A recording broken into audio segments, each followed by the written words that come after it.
Bienvenidos a la Cámara del Terror. Si disfrutas de este contenido, no olvides suscribirte y déjame un comentario diciéndome desde dónde nos estás escuchando. Ahora sí, comencemos. Esta noche tengo algo diferente para ustedes. 4 historias que les ocurrieron a oficiales de policía, hombres y mujeres que han jurado proteger y servir, pero que se encontraron con cosas que van más allá de cualquier entrenamiento. Historias de patrullas nocturnas que terminaron en pesadillas, de llamadas de emergencia que no deberían haber existido, de crímenes que desafían toda lógica. Porque cuando eres policía, a veces respondes a llamadas que vienen de lugares que ya no existen. A veces arrestas a personas que llevan años muertas. Y a veces, lo que encuentras en una escena del crimen no es de este mundo. Apaga las luces, ponte los audífonos, y prepárate.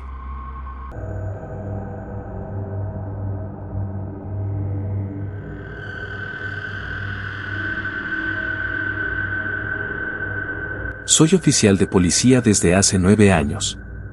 Trabajo en una ciudad mediana del medio oeste estadounidense, el tipo de lugar donde todos conocen a todos, donde los crímenes graves son raros y la mayoría de las noches son tranquilas. Pero hay una noche que nunca olvidaré. Una noche que me hizo cuestionar todo lo que creía saber sobre la realidad. Era octubre del 2019. Yo estaba en el turno de noche, de 11 de la noche a 7 de la mañana. Mi compañero esa noche era Jaque, un veterano con 20 años de servicio que había visto de todo. Estábamos patrullando el sector oeste de la ciudad cuando recibimos una llamada por radio. Unidad 23, tenemos un reporte de disturbio doméstico en 1428 Maple Street. Vecinos reportan gritos y sonidos de violencia. Procedan con precaución. Jaque y yo intercambiamos miradas. Maple Street estaba en uno de los vecindarios más antiguos de la ciudad. Casas grandes de principios del siglo XX, muchas de ellas ahora abandonadas o divididas en apartamentos. Unidad 23 copiando. En camino, respondí por radio. Llegamos a la dirección en 5 minutos. Era una casa victoriana de 3 pisos, pintada de azul oscuro, con un porche amplio y ventanas altas. Pero lo que me sorprendió fue su estado. La casa estaba claramente abandonada. Las ventanas estaban rotas, tablas de madera cubrían algunas de ellas, el jardín estaba completamente descuidado con hierba que llegaba hasta la cintura. Esto no tiene sentido, dijo Jaque, mirando la casa. Esta casa ha estado vacía por años. Nadie vive aquí. Tal vez ocupas, sugerí. O adictos usando el lugar. Sacamos nuestras linternas y nos acercamos a la puerta principal. Estaba entreabierta, colgando de una sola bisagra. Empujé la puerta suavemente con mi pie. Departamento de policía, anuncié en voz alta. ¿Hay alguien aquí? Silencio. Solo el viento soplando a través de las ventanas rotas. Entramos con cuidado. El interior era un desastre. Muebles podridos cubiertos de polvo, papel tapiz desprendiéndose de las paredes, el olor a moho y humedad era abrumador. Claramente nadie había vivido aquí en mucho tiempo. Despachadora, dije por radio, estamos en el 1428 de Maple Street. La casa está abandonada. No hay señales de actividad reciente. ¿Puede confirmar la dirección de la llamada? Afirmativo, Unidad 23. 1428 Maple Street. La llamada vino del teléfono de la casa hace 10 minutos. Jaque y yo nos miramos. Eso es imposible, murmuró. Esta casa ni siquiera tiene electricidad, mucho menos línea telefónica funcionando. Pero entonces lo escuchamos. Un grito. Un grito femenino de terror absoluto, viniendo del piso superior. Policía. Bájense ahora, grité, corriendo hacia las escaleras. Las escaleras crujían peligrosamente bajo nuestro peso. Algunos escalones estaban rotos, otros podridos. Llegamos al segundo piso. Los gritos continuaban, ahora más claros. Venían de una habitación al final del pasillo. Corrimos hacia allá, nuestras armas desenfundadas, linternas iluminando el camino. La puerta de la habitación estaba cerrada. Jaque la pateó. La puerta se abrió violentamente. Y entonces todo se detuvo. La habitación estaba vacía. Completamente vacía. No había muebles, no había personas, nada. Solo paredes desnudas y un piso de madera podrida. Pero lo extraño era que la habitación se sentía diferente. El aire era más pesado, más frío. Y había un olor. No era moho. Era algo químico. Como cobre. Como sangre. ¿Qué demonios?, susurró Jake. Y entonces los gritos comenzaron de nuevo. Pero ahora estaban a nuestro alrededor. No venían de un punto específico. Era como si las paredes mismas estuvieran gritando. Una voz femenina, aterrorizada, suplicando. Por favor, no. No me hagas daño. Por favor. Y entonces una voz masculina, profunda, llena de rabia. Te dije que no hablaras. Te dije que te quedaras callada. Jake iluminó cada esquina de la habitación con su linterna. No había nadie. Los gritos no podían estar viniendo de esta habitación vacía. Pero lo estaban. Y entonces vimos algo que nos heló la sangre. En la pared, justo frente a nosotros, comenzaron a aparecer manchas. Rojas. Oscuras. Como si alguien invisible estuviera salpicando sangre en la pared. Las manchas se esparcían, goteando hacia abajo, formando patrones de salpicadura. Sal de aquí, dijo Jake, su voz temblando. Sal de aquí ahora. Pero antes de que pudiéramos movernos, la puerta detrás de nosotros se cerró de golpe. Intenté abrirla. Estaba bloqueada. Completamente bloqueada, aunque no había cerradura visible. Los gritos se intensificaron. Y entonces escuchamos otro sonido. Golpes. Como si alguien estuviera siendo golpeado brutalmente. El sonido de carne contra carne. De huesos rompiéndose. Déjame ir. Por favor, gritaba la voz femenina. Y entonces un grito de dolor tan desgarrador que me hizo temblar las rodillas. Las manchas de sangre en la pared se multiplicaban. Ahora cubrían casi toda la pared, goteando hacia el piso. Y en el piso, comenzó a formarse un charco. Un charco rojo oscuro que se expandía lentamente hacia nosotros. Esto no está pasando, grité, golpeando la puerta desesperadamente. Esto no es real. Y entonces, tan repentinamente como comenzó, todo se detuvo. Los gritos cesaron. Los golpes pararon. El charco de sangre se desvaneció. Las manchas en la pared desaparecieron.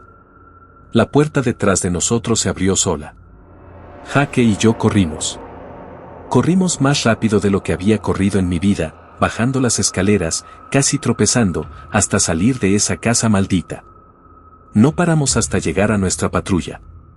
Nos quedamos ahí, jadeando, temblando, tratando de procesar lo que acababa de pasar. ¿Viste eso?, pregunté finalmente. Dime que viste eso. Lo vi, dijo Jake, su rostro pálido bajo las luces de la patrulla. No sé qué demonios era, pero lo vi. Llamamos por radio, reportando que habíamos investigado la casa y no encontramos a nadie. No mencionamos lo que realmente pasó. ¿Quién nos creería? Al día siguiente, investigué la casa. Los registros públicos mostraban que había estado abandonada desde 2003. Pero antes de eso, en 1987, había ocurrido algo terrible allí. Un hombre llamado Marcus Dalton había asesinado a su esposa, Catherine, en esa casa. Específicamente en el segundo piso, en la habitación del final del pasillo. La había golpeado hasta la muerte durante una discusión. Los reportes policiales de la época describían una escena brutal, sangre salpicada en las paredes, un charco masivo en el piso. Marcus había sido condenado y había muerto en prisión en 1995. Pero aparentemente, lo que pasó en esa habitación nunca terminó realmente. La violencia, el terror, el dolor, quedaron impresos en ese lugar. Y cada cierto tiempo, la casa llama a la policía. Repitiendo eternamente la noche en que Catherine Dalton murió gritando por ayuda que nunca llegó. He respondido a 3 llamadas más de esa dirección en los últimos años. Cada vez, cuando llegamos, la casa está vacía. Cada vez, los despachadores confirman que la llamada vino del teléfono de la casa, un teléfono que no debería funcionar. Y cada vez, rechazo entrar. Porque sé lo que hay allí. Y sé que Catherine Dalton todavía está muriendo en esa habitación, una y otra vez, esperando que alguien la salve. Pero no puede salvar a alguien que murió hace más de 30 años. Solo puede ser testigo de su sufrimiento eterno. Y eso es algo con lo que tengo que vivir.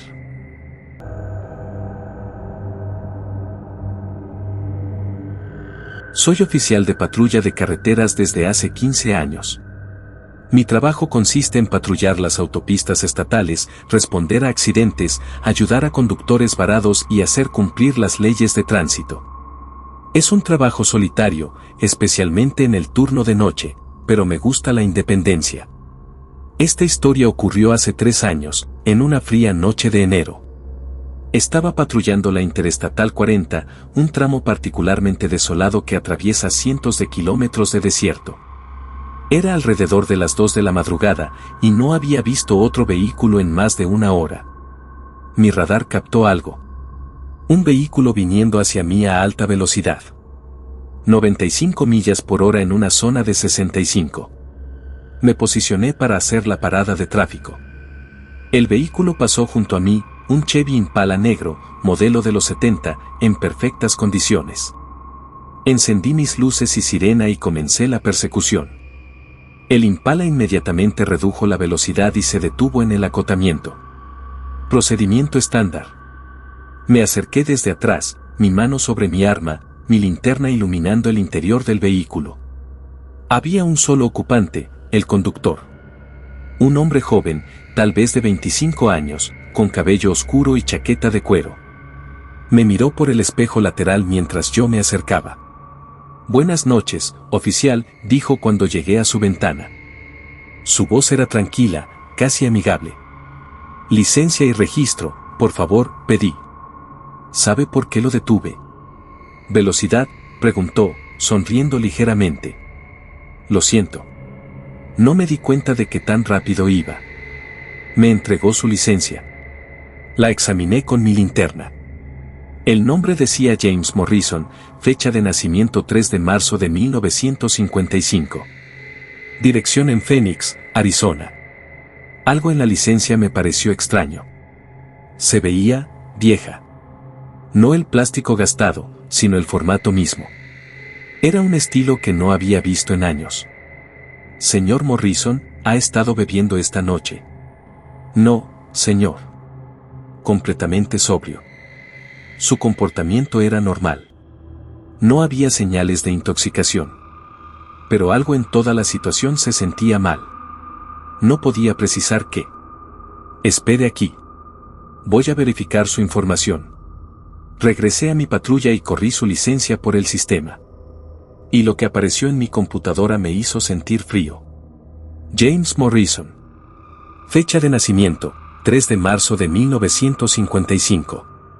Estado, fallecido. Fecha de defunción, 15 de enero de 1982. Eso era imposible. El hombre en ese auto estaba vivo, sentado justo frente a mí. Verifiqué la fecha en mi computadora. 15 de enero de 2020. Exactamente 38 años después de su supuesta muerte. Pensé que debía ser un error en el sistema. Tal vez un homónimo. Volví al Impala, más cauteloso ahora. «Señor Morrison, hay un problema con su licencia. ¿Puede salir del vehículo, por favor?» «Por supuesto, oficial». Salió del auto tranquilamente, las manos visibles. Mientras se alejaba del vehículo, eché un vistazo al interior con mi linterna. Y entonces lo vi. En el asiento del pasajero había un periódico. Lo pude ver claramente a través de la ventana abierta. El encabezado decía, «The Arizona Republic, 15 de enero de 1982». Mi corazón comenzó a latir más rápido. Miré a James Morrison. Se veía completamente normal. Sólido. Real. «Señor Morrison, ¿qué fecha es hoy?» Me miró confundido. 15 de enero. ¿Por qué? ¿De qué año? 1982, dijo, como si fuera obvio. Oficial, ¿está bien? La realidad comenzó a distorsionarse a mi alrededor. Miré mi patrulla. Por un momento, parpadeó, transformándose brevemente en un modelo más viejo, uno de los años 80. Luego volvió a la normalidad. Señor Morrison, dije cuidadosamente, necesito que me diga a dónde se dirige. A casa. A Phoenix. He estado en Albuquerque visitando a mi novia. Ella quiere que me mude allá, pero yo no sé si estoy listo para ese compromiso, ¿sabe? Hablaba como si fuera una conversación completamente normal. Como si no tuviera idea de que estaba muerto. De que había estado muerto por 38 años. ¿Puedo preguntarle algo?, dije. ¿Recuerda cómo murió? Su expresión cambió. La confusión se convirtió en algo más oscuro. Miedo. Reconocimiento. Yo no morí. Estoy aquí. Estoy vivo. James, dije suavemente, usando su nombre de pila, mire la fecha en mi reloj. Extendí mi brazo, mostrándole mi reloj digital. 15 de enero de 2020. 2:37 de la mañana. Se quedó mirándolo por un largo momento. Y entonces su rostro se descompuso. No físicamente, sino emocionalmente. Como si una verdad terrible acabara de golpearlo. No, susurró. No, eso no puede ser. ¿Qué es lo último que recuerda?, pregunté. Yo estaba manejando esta carretera. Estaba cansado. Tanto sueño. Y había luces. Luces brillantes viniendo hacia mí. Traté de girar pero se tocó el pecho, como si acabara de recordar un dolor. Dolió. Dolió tanto. Y entonces estaba en el auto de nuevo. Manejando. Como si nada hubiera pasado. Pero eso fue hace un momento. No hace 38 años. Eso es imposible. James, dije gentilmente, creo que usted tuvo un accidente. Aquí. En esta carretera.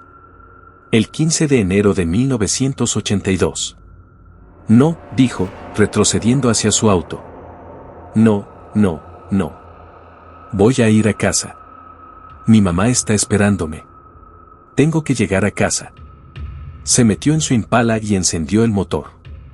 Debí haberlo detenido. Debí haberlo esposado, haberlo arrestado por huir. Pero algo me detuvo.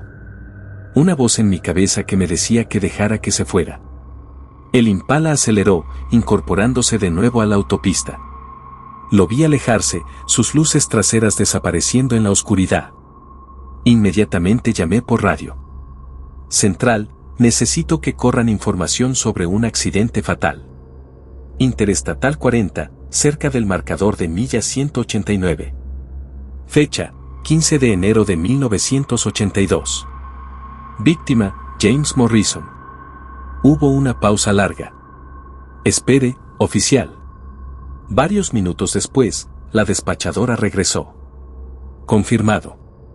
James Patrick Morrison, edad 27, falleció en accidente vehicular de un solo auto en la enero de 40, milla 189, 15 de enero de 1982. Aproximadamente 2:45 de la mañana. Se quedó dormido al volante, salió de la carretera y golpeó un terraplén. Muerte instantánea. Miré mi reloj. 2:42 de la mañana. 3 minutos, susurré. Aceleré en la dirección que James había ido. 3 minutos. En 3 minutos, él iba a morir de nuevo. O tal vez ya había muerto. Tal vez había estado muriendo cada noche por 38 años, repitiendo eternamente su último viaje a casa. Adelante, vi las luces traseras del Impala. Estaba acelerando, yendo cada vez más rápido. 80 millas por hora. 90, 100. Y entonces lo vi. Exactamente como él lo había descrito. Luces brillantes. Pero no venían hacia él. Eran las luces de mi propia patrulla, reflejándose en su espejo retrovisor. iluminándolo, cegándolo. El Impala se desvió bruscamente. Salió de la carretera, directo hacia el terraplén del lado derecho. El mismo terraplén donde había muerto 38 años atrás. No, grité, pisando el freno. El Impala golpeó el terraplén con un impacto terrible. El sonido de metal retorciéndose llenó la noche. El auto giró violentamente y se detuvo, completamente destrozado. Salté de mi patrulla y corrí hacia el accidente. James. Aguanta. Pero cuando llegué al auto, no había nadie. El Impala estaba destrozado, pero vacío. Sin conductor. Sin sangre. Sin cuerpo.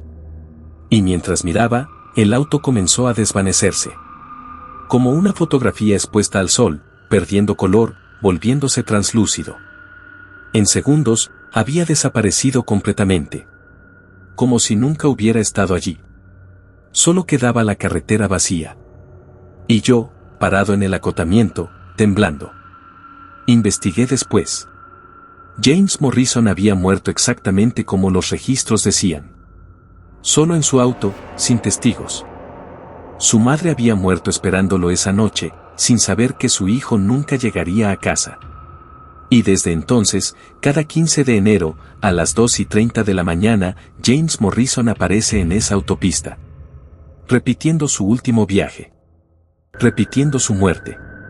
Una y otra vez. Por toda la eternidad. He aprendido a evitar ese tramo de carretera en esa fecha. Porque ahora sé que algunos accidentes nunca terminan. Algunos conductores nunca llegan a casa.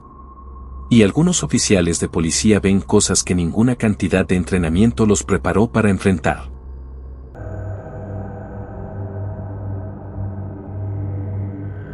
Soy oficial de patrulla de carreteras desde hace 15 años. Mi trabajo consiste en patrullar las autopistas estatales, responder a accidentes, ayudar a conductores varados y hacer cumplir las leyes de tránsito. Es un trabajo solitario, especialmente en el turno de noche, pero me gusta la independencia. Esta historia ocurrió hace 3 años, en una fría noche de enero.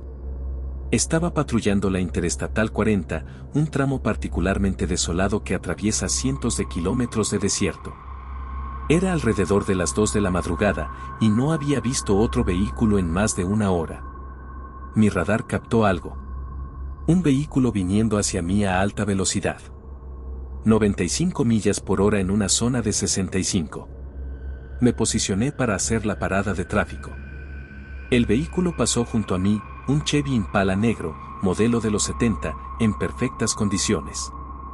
Encendí mis luces y sirena y comencé la persecución. El Impala inmediatamente redujo la velocidad y se detuvo en el acotamiento. Procedimiento estándar. Me acerqué desde atrás, mi mano sobre mi arma, mi linterna iluminando el interior del vehículo. Había un solo ocupante, el conductor. Un hombre joven, tal vez de 25 años, con cabello oscuro y chaqueta de cuero. Me miró por el espejo lateral mientras yo me acercaba. «Buenas noches, oficial», dijo cuando llegué a su ventana. Su voz era tranquila, casi amigable. «Licencia y registro, por favor», pedí. «¿Sabe por qué lo detuve?» «¿Velocidad?», preguntó, sonriendo ligeramente. «Lo siento. No me di cuenta de que tan rápido iba». Me entregó su licencia. La examiné con mi linterna. El nombre decía James Morrison, fecha de nacimiento 3 de marzo de 1955. Dirección en Phoenix, Arizona. Algo en la licencia me pareció extraño. Se veía vieja.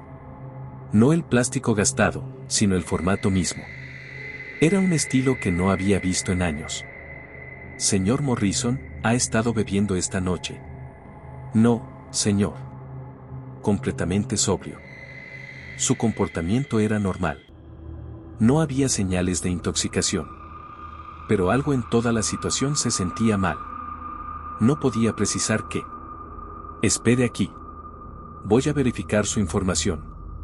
Regresé a mi patrulla y corrí su licencia por el sistema. Y lo que apareció en mi computadora me hizo sentir frío. James Morrison. Fecha de nacimiento, 3 de marzo de 1955.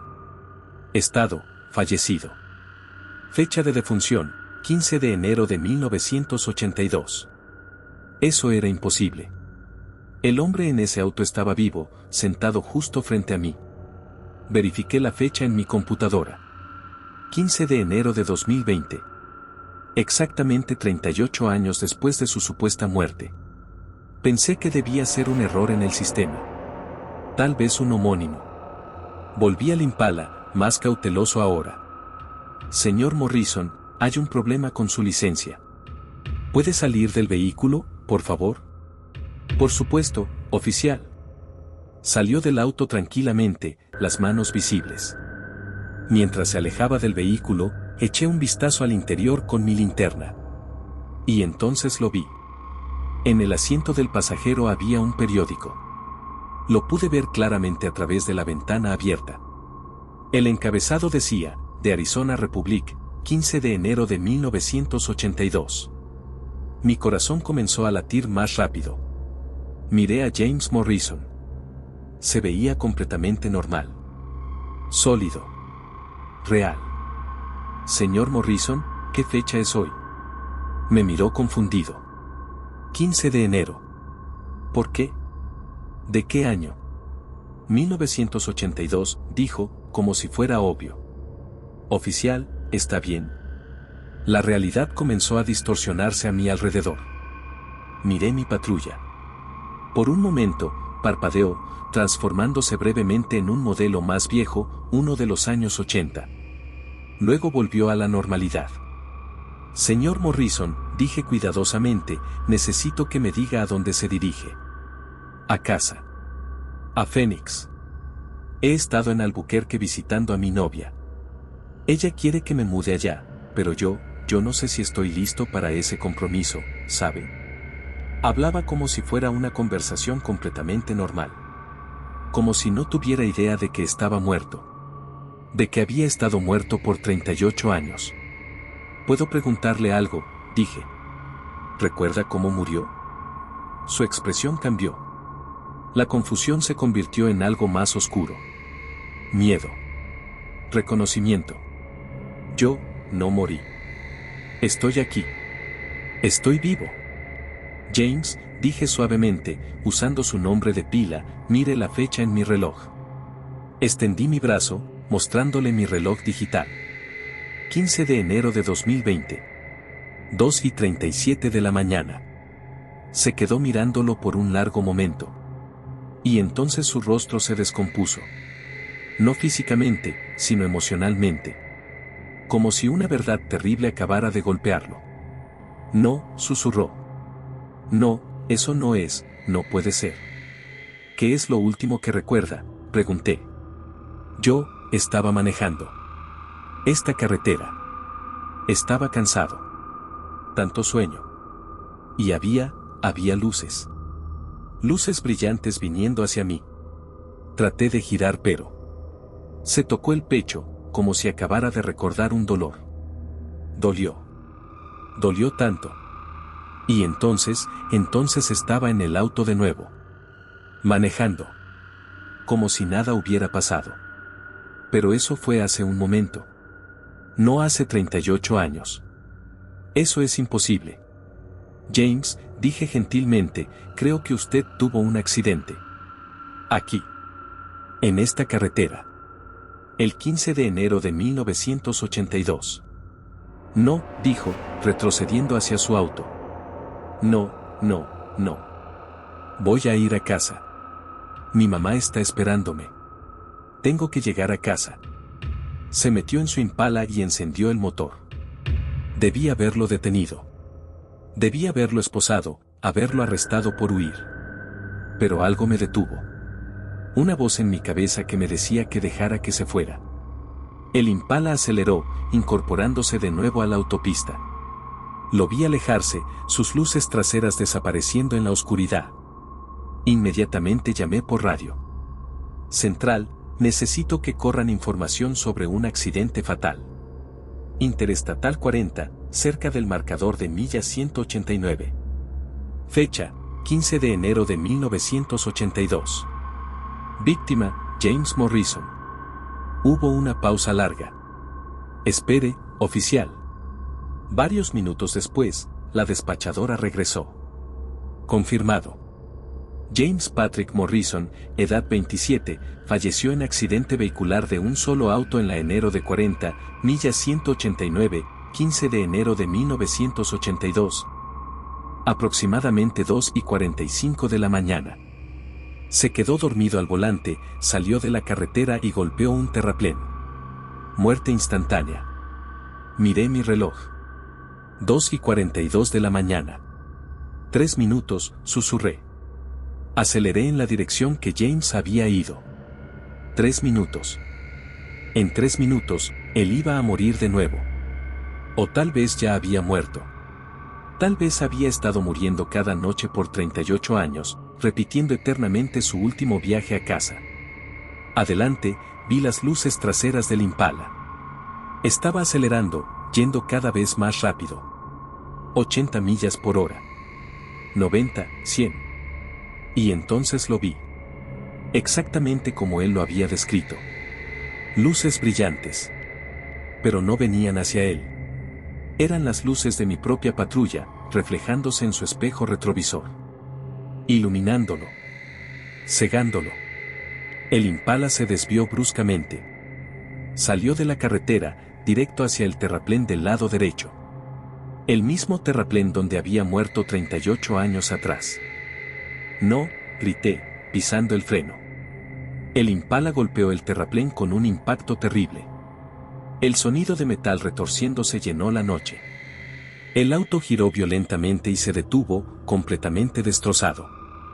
Trabajo como oficial de policía en Chicago, en el Distrito 18. Es un trabajo difícil, especialmente en los barrios más peligrosos donde la violencia es común. Pero después de 12 años en la fuerza, pensé que lo había visto todo.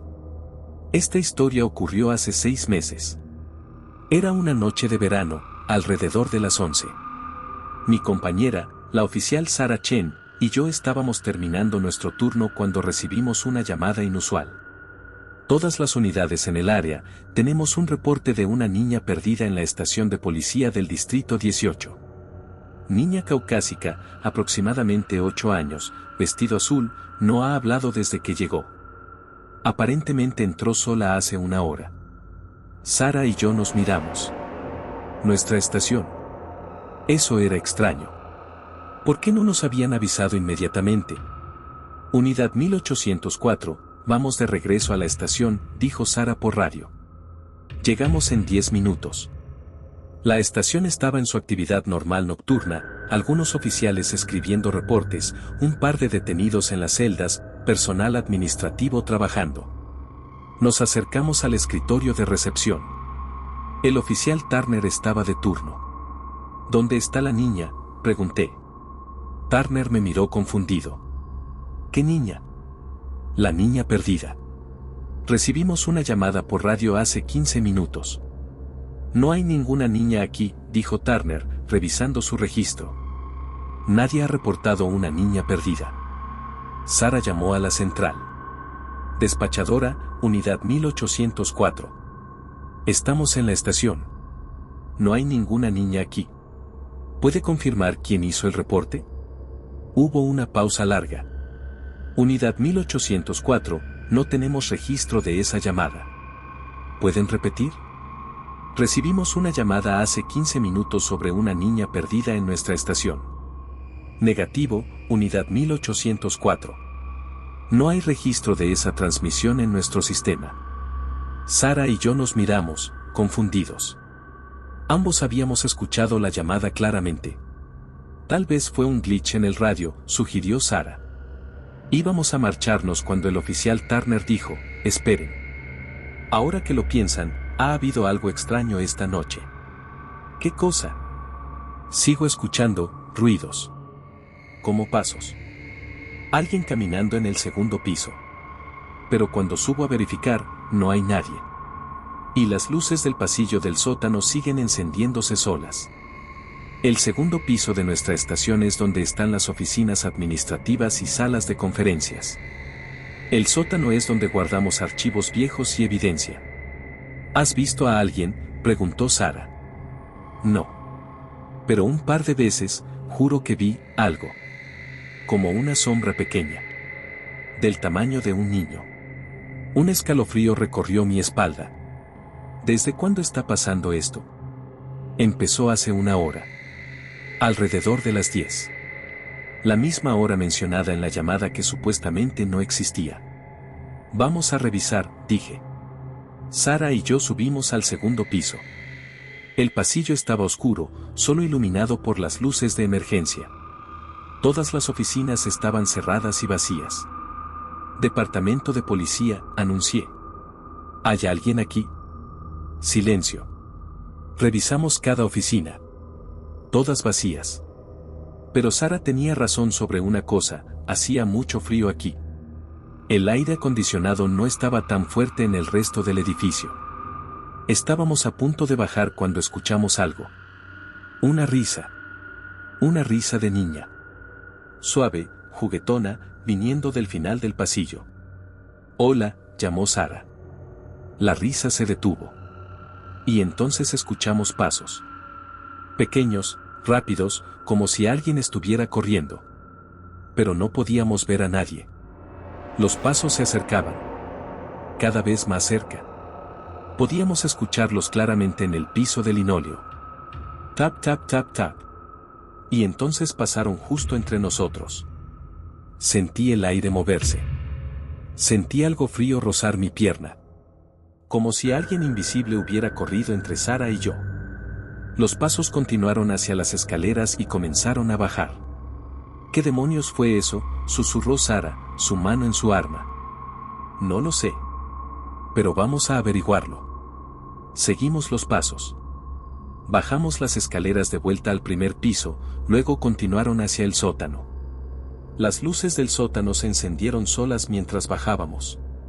El sótano de nuestra estación es un lugar deprimente. Hileras de estantes metálicos llenos de cajas de evidencia y archivos viejos. Iluminación fluorescente que parpadea. Olor a humedad y papel viejo. Los pasos se detuvieron en algún lugar entre los estantes. Este es el Departamento de Policía de Chicago, dije con voz firme. Si hay alguien aquí, muéstrese ahora. Por un momento, nada. Y entonces, desde detrás de uno de los estantes, emergió una figura pequeña. Era una niña. Exactamente como había descrito la llamada, caucásica, aproximadamente 8 años, vestido azul. Pero había algo mal con ella. Su piel era demasiado pálida, casi gris. Y no parpadeaba. Solo nos miraba con ojos oscuros y vacíos. Hola cariño, dijo Sara suavemente, agachándose para estar a la altura de la niña. ¿Estás perdida? ¿Cómo te llamas? La niña no respondió. Solo nos miraba. ¿Dónde están tus padres?, intenté yo. Silencio. Sara extendió su mano lentamente. Está bien. No te vamos a hacer daño. Solo queremos ayudarte a encontrar a tu mamá y papá. La niña miró la mano extendida de Sara. Y entonces, lentamente, levantó su propia mano. Su mano era pequeña, delicada. Pero cuando Sara la tocó, gritó y la retiró inmediatamente. Está congelada. Su mano está como hielo. La niña inclinó su cabeza hacia un lado, estudiándonos. Y entonces habló. Su voz era pequeña, infantil, pero había algo antinatural en ella. Como un eco. ¿Pueden ayudarme a encontrar a mi mamá? Por supuesto, dije. ¿Cuál es el nombre de tu mamá? Elizabeth Martin. Ok. ¿Y tu nombre? Emma Martin. Saqué mi radio. Central, tengo a una menor aquí, Emma Martin. ¿Pueden correr ese nombre y ver si hay algún reporte de niña perdida? Copiado. Espere. La niña, Emma, nos miraba mientras esperábamos. No se movía. Ni siquiera parecía respirar. La central regresó. Unidad 1804, tenemos un registro de Emma Martin. Pero, esto es extraño. ¿Qué sucede? El registro es de un caso cerrado. De 1985. Mi sangre se heló. ¿Puede repetir? Emma Martín. 8 años. Reportada como desaparecida el 15 de julio de 1985. Nunca fue encontrada. Caso permanece sin resolver. Miré a Sara. Ella había escuchado la transmisión también y estaba pálida. Eso fue hace 35 años, susurró. Miré a la niña. Emma nos miraba con esa expresión vacía. ¿Pueden ayudarme a encontrar a mi mamá?, repitió, con exactamente el mismo tono que antes. Emma, dije cuidadosamente, ¿qué es lo último que recuerdas? Estaba jugando en el parque. El parque cerca de mi casa. Y había un hombre. Un hombre amable. Dijo que tenía cachorros en su auto. Quería que los viera. Mi estómago se retorció. El clásico señuelo de depredadores. ¿Y qué pasó después?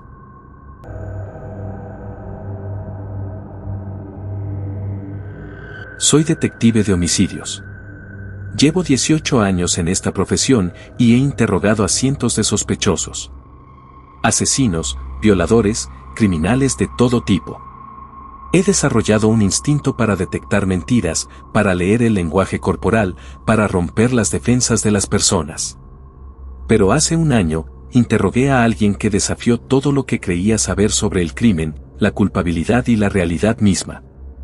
El caso comenzó cuando encontraron un cuerpo en un almacén abandonado. Víctima masculina, 32 años, identificado como Marcus Williams. Había sido torturado durante horas antes de morir. Las heridas eran metódicas, calculadas para causar el máximo dolor sin provocar la muerte inmediata.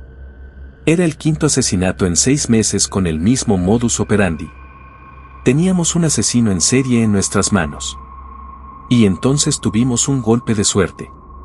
Una cámara de seguridad cerca del almacén había captado a alguien entrando la noche del asesinato.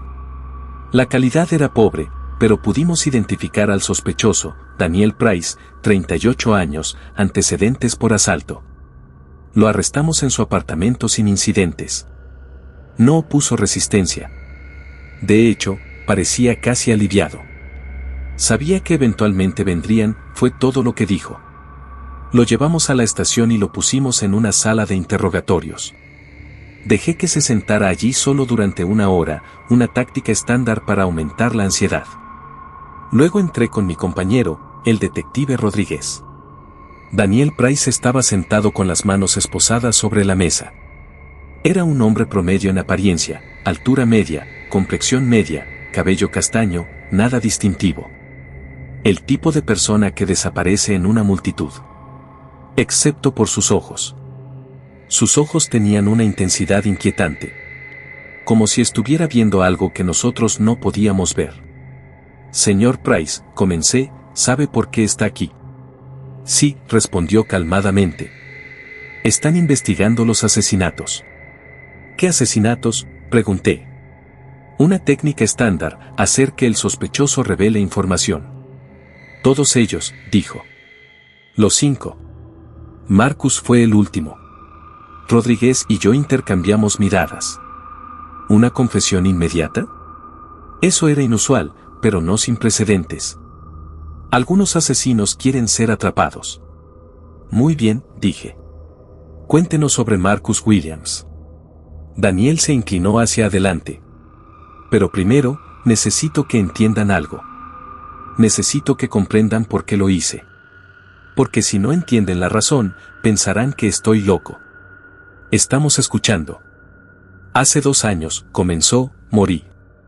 Rodríguez casi se rió, pero yo lo detuve con una mirada. Explique eso, dije.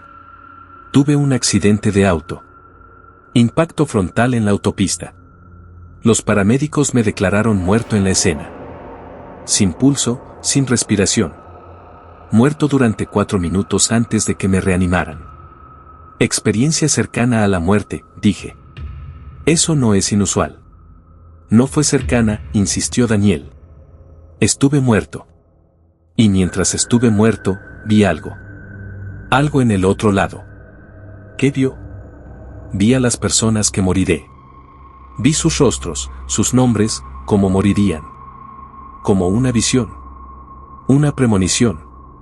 Y cuando desperté, cuando los paramédicos me trajeron de vuelta, el conocimiento vino conmigo. Eso es interesante, dije, manteniendo mi tono neutral.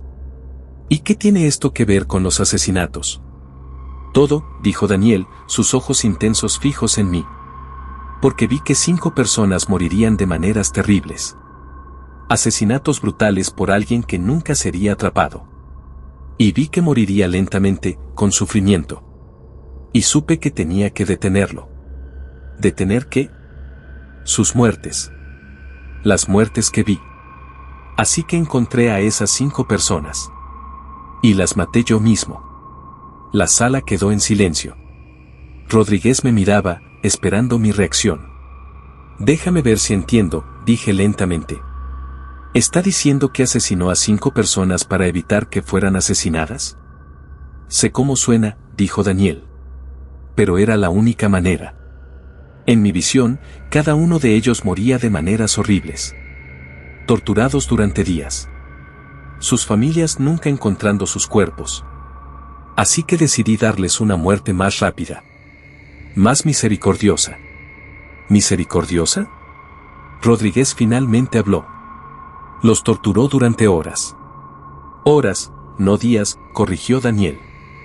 En mi visión, sufrían durante días. Lo que hice fue un acto de compasión comparado con lo que les esperaba. Eso es demencia, dije. Está racionalizando actos de violencia extrema con una fantasía delirante. Lo es. Daniel se recostó en su silla. Entonces explíquenme esto. ¿Cómo supe sus nombres? ¿Cómo supe dónde encontrarlos? Nunca los había visto antes en mi vida. No tenía conexión con ellos. Y aún así, conocía todos los detalles sobre ellos. Tenía razón. Ese era uno de los aspectos más extraños del caso. Las 5 víctimas no tenían ninguna conexión aparente entre sí. Diferentes barrios, diferentes trabajos, diferentes círculos sociales. Y Daniel no tenía historial previo de acoso o seguimiento. Investigación, dije. Las rastreó. En 2 semanas, dijo Daniel. Encontré a las 5 personas, aprendí sus rutinas, y las maté, todo en 2 semanas. ¿Creen que soy un genio criminal? No lo soy. Soy un mecánico desempleado con educación de preparatoria. Las encontré porque ya sabía dónde buscar. Está bien, dije, decidiendo seguirle el juego. Digamos que creo su historia. Tuvo una visión. Vio estas muertes futuras. ¿Por qué no fue a la policía? ¿Por qué no nos advirtió? Y decir que, respondió. Hola, oficial, tuve una experiencia cercana a la muerte y ahora sé que 5 personas van a ser asesinadas. ¿Me habrían creído? ¿Habrían protegido a esas personas basándose en las visiones de un loco? Guardé silencio porque tenía razón. No lo habríamos creído. Así que decidí actuar yo mismo, continuó. Decidí ser el asesino que vi en mi visión. Decidí tomar sus destinos en mis propias manos. Hay un problema con su historia, dije. Si mató a estas 5 personas para evitar sus asesinatos, entonces el asesino de su visión nunca tendría oportunidad de matarlos. Su propia visión no podría haber sido verdadera. Daniel sonrió. Era una sonrisa triste, melancólica. Eso es lo que pensé también. Una paradoja temporal. Pero entonces me di cuenta de la verdad. ¿Qué verdad? Que yo soy el asesino de mi visión. Siempre lo fui. La muerte me mostró mi propio futuro. Me mostró que me convertiría en un asesino en serie. Y cuando desperté con ese conocimiento, intenté evitarlo matándolos de una manera más misericordiosa. Pero al hacerlo, simplemente cumplí la visión. Eso es. Comencé, pero no sabía cómo terminar la oración. Un bucle temporal, dijo Daniel. Estoy destinado a matar a estas personas porque vi que las mataría. No hay escape. Es un círculo cerrado. Rodríguez negó con su cabeza. Esto es absurdo. Está inventando una historia elaborada para declarar locura. ¿Lo creen?, preguntó Daniel. Entonces pregúntenme sobre la sexta persona. Mi sangre se heló. ¿Qué sexta persona? En mi visión, había 6 víctimas. No 5. 6. La sexta aún no ha sido asesinada. ¿Quién es?, exigí. Daniel me miró directamente a los ojos. Y lo que dijo hizo que mi mundo se detuviera. Usted, detective. La sexta víctima es usted. La sala quedó absolutamente silenciosa. Rodríguez me miró, esperando que dijera algo. Pero no podía hablar. En mi visión, continuó Daniel, usted me arresta. Me interroga. Y 3 semanas después, lo encuentran en su propia casa. Torturado de la misma manera que mis otras víctimas. Y cuando investigan, descubren que moría en prisión 2 semanas antes. Suicidió. Así que mi muerte no pudo haber sido la responsable de la suya. Esto es un truco, dije, mi voz apenas un susurro. Una táctica para intimidarme. Lo es. Daniel se inclinó hacia adelante, las cadenas de sus esposas tintineando.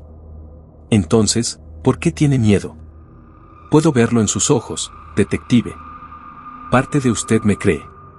Parte de usted sabe que estoy diciendo la verdad. Terminamos aquí, dije, levantándome abruptamente. Detective Rodríguez, procese al sospechoso. Salí de la sala de interrogatorios. Mi corazón latía violentamente. Mis manos temblaban. No podía creerle. Era imposible. Visiones, experiencias cercanas a la muerte, predicciones del futuro, todo era basura pseudocientífica. Pero entonces, ¿por qué tenía tanto miedo? Daniel Price fue acusado de 5 cargos de asesinato en primer grado. Estaba esperando juicio en la prisión del condado cuando, 3 semanas después de nuestro interrogatorio, lo encontraron muerto en su celda. Se había ahorcado con sus sábanas. El reporte del forense confirmó suicidio. Eso fue hace 2 días. Y ahora, sentado en mi casa, escribiendo esto, no puedo dejar de pensar en lo que dijo. En su visión. En la predicción. Sigo escuchando ruidos. Pasos afuera. Sombras en las ventanas. Cada sonido me hace saltar. He verificado todas las cerraduras 3 veces. Tengo mi arma cargada en mi escritorio. He llamado a Rodríguez, le pedí que pasara a verificar que estoy bien. Pero Daniel dijo que moriría en mi casa. Dijo que me encontrarían torturado. Y dijo que él estaría muerto cuando pasara. Y ahora lo está. ¿Significa eso que la visión se está cumpliendo? ¿Que no hay manera de escapar? ¿O significa que estaba loco y nada de esto importa? No lo sé. Pero hay algo afuera. Escucho los pasos acercándose. Escucho a alguien probando la manija de la puerta. Y me pregunto si Daniel Price estaba diciendo la verdad. Si realmente vio el futuro. Si su muerte fue siempre parte del plan. Y me pregunto quién está del otro lado de mi puerta. ¿Quién va a cumplir la 6ª muerte que Daniel previó? Porque si él tenía razón sobre todo lo demás, entonces esta será la última cosa que escriba. Las luces acaban de apagarse. Y escucho pasos dentro de mi casa. Que Dios me ayude.